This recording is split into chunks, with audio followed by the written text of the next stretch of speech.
Still in the thick of that race is Dallas. They're the 11 seed right now, also 2 ahead of Portland at 12 and tied with Phoenix record-wise.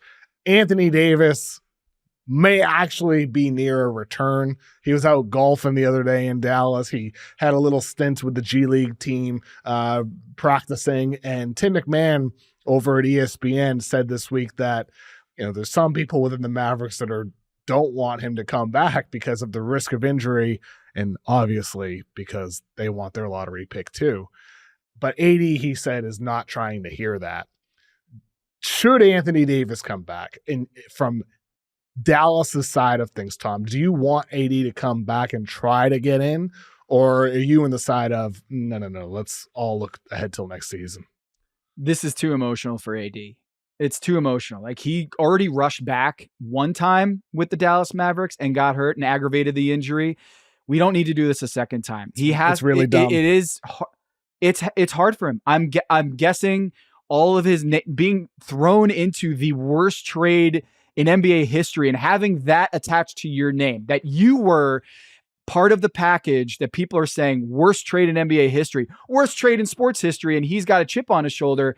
But look, man, like, he's getting up there in age, and this is the whole problem with that trade, is if street clothes Anthony Davis, as they call him, is so injured that even if they wanted to move off of Anthony Davis this summer, they can't, because he had recurring adductor strains or groin strains, and you can't, if you like Anthony Davis as a player, but he's so hurt that you can't bank on him, it's going to be bad for every party involved. So if I'm the Dallas Mavericks and Nico Harrison and Patrick Dumont certainly are not caring what I think or what you think or what anyone thinks, I would say make sure Anthony Davis is healthy for next year. And Kyrie Irving's not coming back for a while. And I think Anthony Davis, as much as he wants to play and shut up all the doubters, I think that's when you get into problems, when you let emotions direct your readiness to play. The Warriors, they had their week that I've been looking forward to for a long time. It did not exactly go as I had hoped for with healthy teams.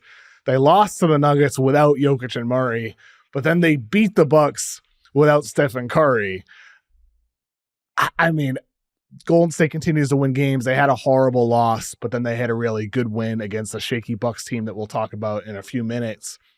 For the Warriors, you moved them into your tier 1 championship rankings over at Tom the Finder, your Substack, which people should go subscribe to. Are you keeping the Warriors in tier 1 for next week? Didn't like that Denver loss. Didn't like it. Yeah. Yeah. It was a bad one. Didn't feel good. It's a bad one. It was one of the. It was a bad loss. It was a bad loss. But Aaron Gordon, keeping him in God. 1? Are you keeping him in 1 though? At this point, the bounce back against the Bucks and what Draymond did in the most Draymond way possible was like, how does he continue to do this at this stage of his career? And, defense is so hard to, like, Tom, wasn't he supposed to decline? Wasn't Draymond supposed to become the albatross contract? Instead, he still looks like a defensive player of the year. He looks incredible. Oh my God.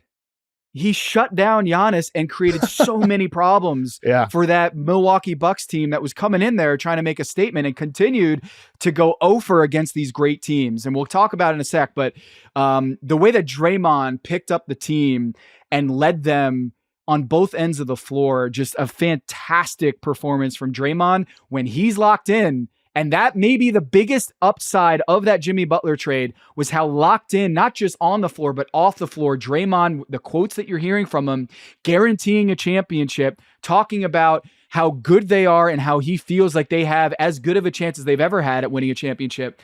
This feels like, to me, maybe the single biggest reason why you trade for Jimmy Butler. You get Draymond and Steph Curry believing in your championship viability. That's as good of a reason as anything.